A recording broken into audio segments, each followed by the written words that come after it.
Hello guys, আসসালামু আলাইকুম।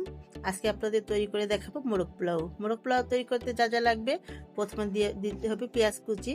তারপরে আপনার এখানে আছে মোরগ পোলাওর জন্য যেসব মশলা লাগবে, টক দই, এখানে নিয়েছি কিছু কাঠবাদাম, নিয়েছি আলু বোখারা, নিয়েছি গুঁড়া দুধ, নিয়েছি জয়ত্রী, জয়ফল, পোস্তদানা, শাহি জিরা। এখন আমি মাংসটাকে ম্যারিনেট করব।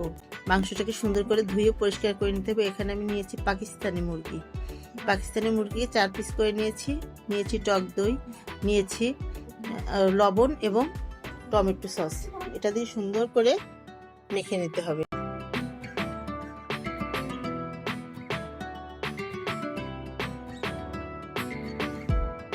এখন একটা পাত্রে কিছু সয়াবিন তেল নেব, আপনারা ইচ্ছা করে ঘিও দিতে পারেন।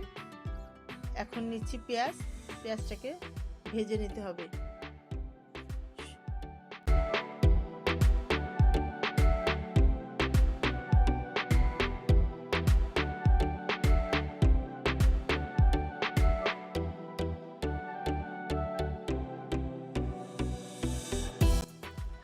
তেজপাতা, শুকনো লঙ্কা দিয়ে সুন্দর করে মশলাটাকে ভেজে নিতে হবে। মশলাটা যখন সুন্দর করে ভাজা হয়ে যাবে, তখন দিয়ে দিতে হবে মাংসগুলো। এই মাংসগুলো দেওয়ার পরে মাংসগুলোকে সুন্দর করে উল্টিয়ে পাল্টিয়ে, এই যে দেখুন আমি কিভাবে দিচ্ছি। এখন আপনারা মাংসটাকে সুন্দর করে কষাবেন, উল্টিয়ে পাল্টিয়ে সুন্দর মতন কষাতে হবে। এখন আমি মশলার অংশ একটু হালকা পানি দিয়ে দিলাম। এটাকে কষাতে থাকতে হবে। যখন দেখবেন কষানো পানিটা টেনে তেলটা উপরে উঠে এসেছে, তখন বুঝতে হবে কষানো কমপ্লিট। এখন আমি মাংসটাকে এক সাইড করে রাখবো। এখন প্রস্তুতি নিতে হবে আমার। এখন পোলাও রান্নার জন্য আমি একটা পাত্রে পোলাওর চাল নিয়েছি 1 কেজি পরিমাণ।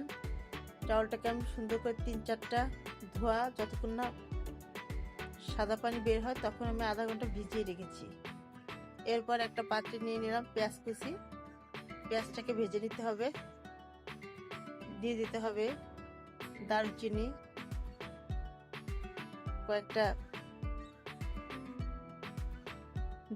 কয়েকটা এলাচ, তেজপাতা দিয়ে সুন্দর করে পেঁয়াজটাকে ভেজে,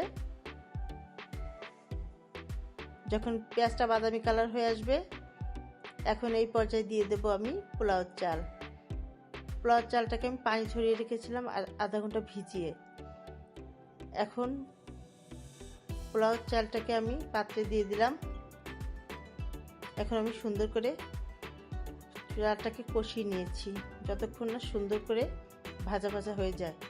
এরপর আমি পানি দিই। আমি 1 কেজি চাউলের জন্য আমি 2 কেজি পানি নিয়েছি, মানে ডবল। এখন দিয়ে দিলাম কয়েকটা কাঁচামরিচ, দিয়ে দিলাম আলু বোখারা, দিতে হবে গুঁড়া দুধ,